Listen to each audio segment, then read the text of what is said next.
Dear students, بہت سارے students نے کہا جی کہ ہمیں مکالمے کے بارے میں جو ہے وہ سمجھ نہیں اور اس کے بارے میں تھوڑا گائیڈ کر دیں۔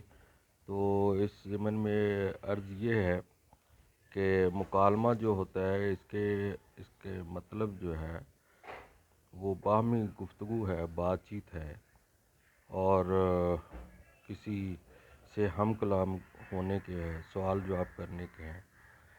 انگلش میں اس کو ڈائلاگ کہتے ہیں، اور ڈائلاگ جو ہے وہ کسی موضوع پہ ہو سکتا ہے۔ اصطلاح میں دو آدمیوں کے درمیان بات چیت کرنے کو مکالمہ کہتے ہیں۔ اس میں جو مکالمے کی اہمیت ہے وہ آپ کو ڈرامے میں خاص طور پہ ڈرامہ جو ہوتا ہے وہ ادب کی نثر کی ایک عام صنف ہے، اس کے بغیر ممکن نہیں ہے۔ سب سے زیادہ ڈائلاگ جو استعمال کیا جاتا ہے وہ فلم اور ڈرامے میں ہوتا ہے۔ ریڈیو پہ بھی پروگرام کرنے ہوں یا آپ صحافت کو اگر اپنا بناتے ہیں پیشہ، تو اس میں انٹرویو جو ہے وہ ڈائلاگ کے سر پہ ہی ہوتا ہے۔ تو کسی بندے کی شخصیت اور اس کے خیالات اور اس کے ویوز جو ہے کسی چیز کے بارے میں، وہ تب ہی پتہ چل سکتے ہیں جب آپ اس سے گفتگو کرتے ہیں، باہمی گفتگو کرتے ہیں۔ وہ خیالات اچھے بھی ہو سکتے ہیں، برے بھی ہو سکتے ہیں۔ تو کہا یہی جاتا ہے کہ ہر انسان کی شخصیت اس کے زبان کے نیچے ہوتی ہے، یعنی اس کی جو گفتگو ہوتی ہے وہ اس کے خیالات کی عکاسی کرتی ہے، اور جو اس کے دل میں اور دماغ میں ہوتا ہے وہ چیزیں جو ہے وہ ڈائلاگ سے ہی ظاہر ہوتی ہیں۔ تو اس معاملے میں کسی چیز کی عادات اور خصائل جو ہے یا اس کی سوچ جو ہے وہ پتہ چلتی ہے۔ شخصیت سوچ کا نام ہوتا ہے۔ تو آپ کو کتنی معلومات ہیں اس چیز کے بارے میں یا آپ کے کیا خیالات ہیں، تو یہ مکالمے سے ظاہر ہوتا ہے۔ امتحانی نقطہ نگاہ سے اگر دیکھا جائے تو اس میں جو موضوعات ہوتے ہیں وہ عام طور پہ معاشی یا سیاسی یا زیادہ تر جو ہے سماجیات کے اوپر، کرنٹ افیئرز کے اوپر ہوتی ہے۔ جیسے کہ دو دوستوں کے درمیان سوال عموماً یہ آتا ہے، دو دوستوں کے درمیان سگریٹ نوشی کے یا نشہ آور اشیاء کے استعمال کے اوپر مکالمہ تحریر کیجیے۔ تو اسی طرح پرانے زمانے میں ہوتا تھا ٹی وی اور سینما بینی کے نقصانات اور فوائد بیان کیجیے۔ پھر آتا رہا کہ اب جو ہے وہ اس سے بڑھ کے آگے آ جاتا ہے انٹرنیٹ اور موبائل فون کے استعمال پر جو ہے وہ دو دوستوں کے درمیان مکالمہ لکھیں۔ اسی طرح مہنگائی پر آ سکتا ہے، دہشت گردی پہ آ سکتا ہے، کرپشن پہ آ سکتا ہے، نظام تعلیم پہ آ سکتا ہے، اردو زبان کی اہمیت اور افادیت پہ آ سکتا ہے، امتحانات کے اندر خراب نتائج کی کہ کیا وجوہات ہو سکتی ہے، اس پہ آ سکتا ہے۔ گویا یہ عمومی جو ہمارے امتحانات میں عام طور پہ جو موضوعات ہیں وہ اسی طرح کے آتے ہیں، اور بچوں کی جو ذہنی سطح ہے یا ان کی تعلیمی اہمیت ہے ان کو سامنے رکھ کے ایگزامنر ہمیشہ اس کو دیتا ہے۔ لیکن انٹرمیڈیٹ میں آپ 11ویں جماعت کے طالب علم ہیں تو یہ کوئی بہت چھوٹے بچے بھی نہیں ہوتے۔ تو آپ جو یہ موضوعات ہوتے ہیں عام طور پہ آپ ان کو اخبارات میں، رسائل میں، بڑوں کی گفتگو کے اندر اور خود بھی جو ہے آپ کی مشاہدہ ہوتا ہے۔ تو امتحان میں جو ڈائلاگ ہوتا ہے اس میں زیادہ تر تخیلاتی طور پہ وہ لکھا جاتا ہے دو لوگوں کے درمیان، دو دوستوں کے درمیان، گاہک اور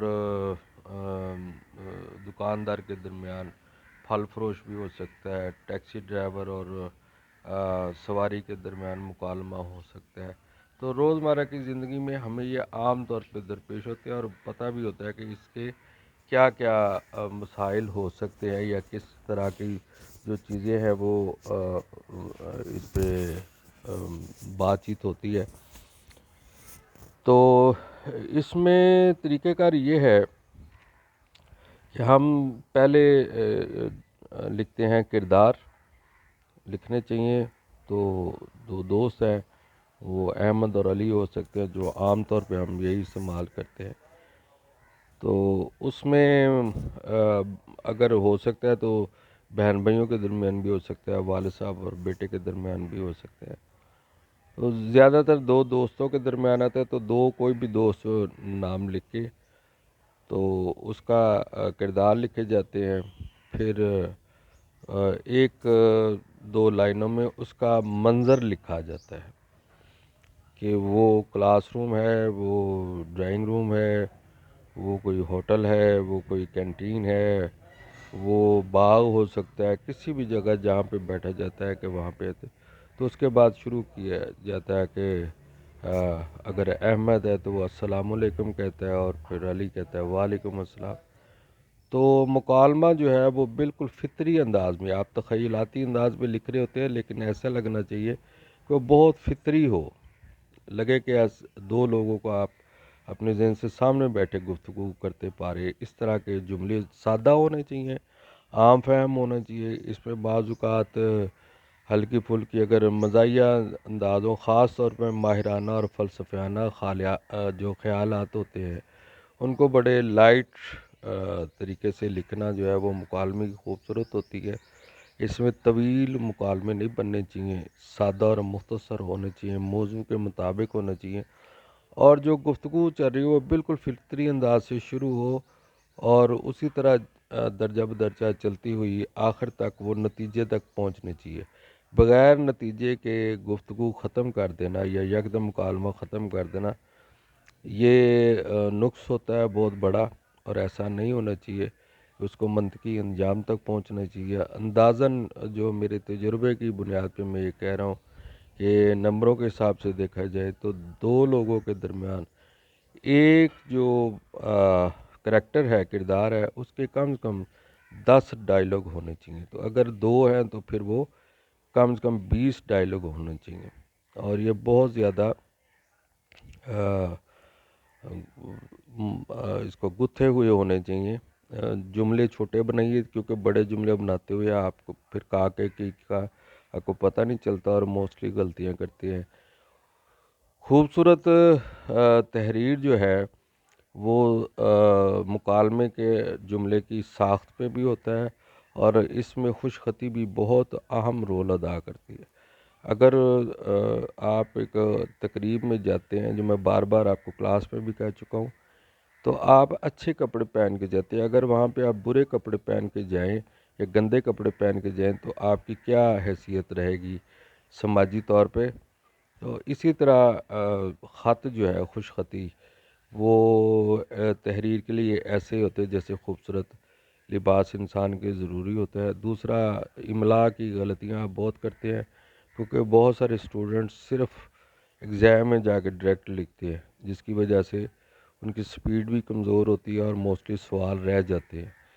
تو پھر آپ اس کو کمپیٹ کرنے کے لیے جو ہے وہ پھر تیزی اور پریشر دماغ میں آ کے, تو جو بچے لکھتے رہتے گھر میں, آپ کو ویسے بھی مشق کے طور پہ اس کو کسی بھی موضوع پر لکھنا چاہیے. ایک خوبصورت چیز ہے جو آنے والی زندگی میں آپ کو بہت جگہ پہ کام آ سکتی ہے, خاص طور پہ جو لوگ اینکر بننا چاہتے ہیں ٹی وی کے لیے یا پیپر میڈیا کے لیے, اخبارات میں صحافی بننا چاہتے ہیں, ان کے لیے بہت اہم جو ہے یہ ایک ہنر ہے. اگر آپ اس کو سیکھتے ہیں, اچھے طریقے سے پریکٹس کرتے ہیں, تو یہ 8 سے 10 مکالمے ایک بچے کو ضرور, آپ اس کو پہلے پڑھیے امدادی کتب سے, پھر اس کو خود سے لکھنے کی کوشش کریں اور ایسے موضوعات تلاش کریں جو موسٹلی گرامر میں نہیں ہے. پہلے پڑھ لیں تاکہ آپ کو پتہ چل جائے کہ لکھا کیسے جاتا ہے. تو جملے کے اندر جو حرکات و سکنات ہے, اٹھتے ہوئے, بیٹھتے ہوئے, غصے سے, ہنستے ہوئے, وہ بریکٹ میں لکھے جاتے ہیں. وہ جملے کا حصہ نہیں ہوتا لیکن وہ آپ کی حرکات و سکنات کو, موشنز کو جو ہے وہ ظاہر کر رہا ہوتا ہے, آپ کے ایکسپریشنز کو, آپ کے تاثرات کو ظاہر کر رہا ہوتا ہے. یہ جملے کی خوبصورتی کے لیے بہت ضروری ہے. تو گفتگو آسان, عام فہم اور دلچسپ ہونی چاہیے, اور پھر یہ خاص طور پہ دیکھنا چاہیے کہ کردار کے مطابق ہونی چاہیے.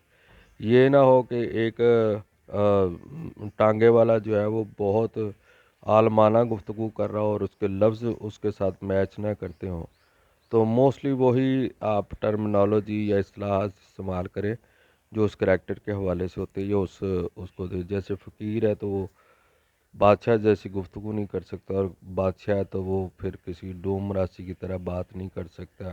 اس کو اس کے کردار کے مطابق بات کرنی چاہیے. اگر تھانے دار ہے تو تھانے دار کی طرح نظر آنا چاہیے، اگر ایک مجرم ہے تو وہ مجرم کی طرح نظر آنا چاہیے. سوری. تو اس کے ایک فطری انداز جو ہے نا وہ آپ اس کو استعمال کریں گے. اور دوسرا یہ ہے کہ کبھی کبھی ہم مکالمے کی خوبصورتی کے لیے اس میں کوئی شعر، مصرع یا بارمحل ہونا چاہیے، یا کہاوتیں، ضرب الامثال استعمال کر سکتے ہیں، لیکن وہ بہت زیادہ ثقیل اور بہت بھاری بھرکم الفاظ اور بہت سارے ایسے جو غیر مانوس الفاظ ہیں یا تراکیب ہیں ان کو استعمال مت کیجیے. شعر بھی اگر آپ کو پوری طرح صحت کا ساز یاد ہے، یا مصرع جو ہے وہ مصرع موضوع ہونا چاہیے، وہ ٹھیک ہونا چاہیے، خیالی نہیں ہونا چاہیے. اور اگر آپ کو اس کے بارے میں پورا نہیں پتا تو پھر مت استعمال کیجیے. تو یہ چند باتیں ہیں جو میں سمجھتا ہوں کہ مکالمے کے لیے بڑی ضروری ہیں. آخری بات صرف یہ ہے کہ مکالمہ کے وقت موضوع کو ذہن میں رکھیں، اور موضوع کے بارے میں لکھنے سے پہلے بنیادی نکات جو ہیں وہ ذہن نشین کر لیں، ایک گراف، ایک خاکہ بنا لیں، اور جو بھی بات کی جائے مکالمے وہ بڑی مدلل ہو اور دلیل کے ساتھ ہو، اور بڑی مضبوط بات ہو، مختصر ہو، اور موضوع کے عین مطابق ہو.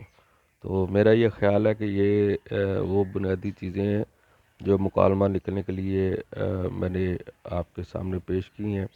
یہ کافی ہوگی طلباء کے لیے، اور ان کو سامنے رکھ کے اب آپ پہلے مکالمے کم از کم جتنی آپ کی امدادی کتب میں موجود ہیں اس میں سے 6 کم از کم آپ ضرور پڑھیں، یا 6 سے زیادہ پڑھ سکتے ہیں تو 10 تک جائیں گے، اتنے سے اس سے زیادہ ہوتے بھی نہیں. تو اس سے آپ کو موسٹلی آپ کی چیزیں جو ہے نا آپ کے ذہن نشین ہو جائیں گی، آپ کو پتہ چل جائے گا. اس کے بعد آپ اخبارات پڑھتے ہیں، خبریں سنتے ہیں، تو آپ خیالی طور پہ خود ہی موضوع طے کر کے روزانہ اس کو کم از کم 6 مکالمے ضرور لکھیں کسی بھی موضوع پہ. تو اس سے آپ کی صلاحیتیں جو ہیں وہ سامنے گی. اس میں رموز اوقاف کا ضرور خیال کریں، کہاں آپ نے وقفہ دینا ہے، کہاں سکتہ آنا ہے، کہاں رابطہ ہونا چاہیے، ربط ہونا چاہیے، کہاں پہ سوالیہ نشان آئے گا، کہاں پہ خطابیہ ہوگا، ندائیہ ہوگا، فجائیہ ہوگا. یہ بہت ضروری چیز ہے. تو ان چیزوں کو سامنے رکھ کے آپ مکالمہ لکھیے، تو انشاءاللہ تعالیٰ آپ کو اس کا بہت فرق ہوگا. ایک جو میں سمجھتا ہوں کہ اس میں خرابی یہ ہے کہ مکالمہ پہلے سال میں ہے اور 2 ڈرامے جو ہیں وہ سیکنڈ ایئر میں دوسرے سال میں شامل کیے گئے ہیں. تو جب رموز اوقاف جو ہے وہ اسی سال میں دوسرے سال میں رموز اوقاف کے بغیر مکالمہ نہیں لکھا جاتا. تو میرا خیال ہے مکالمہ جو ہے اگر یہ پہلے سال ہے تو اس کے لیے آپ کے سلیبس میں بھی کوئی نہ کوئی حکومت کو چاہیے تھا، ٹیکسٹ بک بورڈ کو، کہ وہ کوئی سبق میں مکالمہ رکھتے. اور دوسرا یہ کہ رموز اوقاف بھی سکھانے اس کے ساتھ بہت ضروری ہیں. رموز اوقاف کے بغیر مکالمہ نہیں لکھا جاتا، جبکہ یہ سیکنڈ ایئر میں وہ بتائے گئے ہیں. تو ان تینوں چیزوں کو اکٹھا ہونا چاہیے تھا تاکہ بچوں کو یہ کلیئر سچویشن آ سکے. اللہ آپ کا میرا حامی نصر ہو. بہت شکریہ آپ کا. السلام علیکم.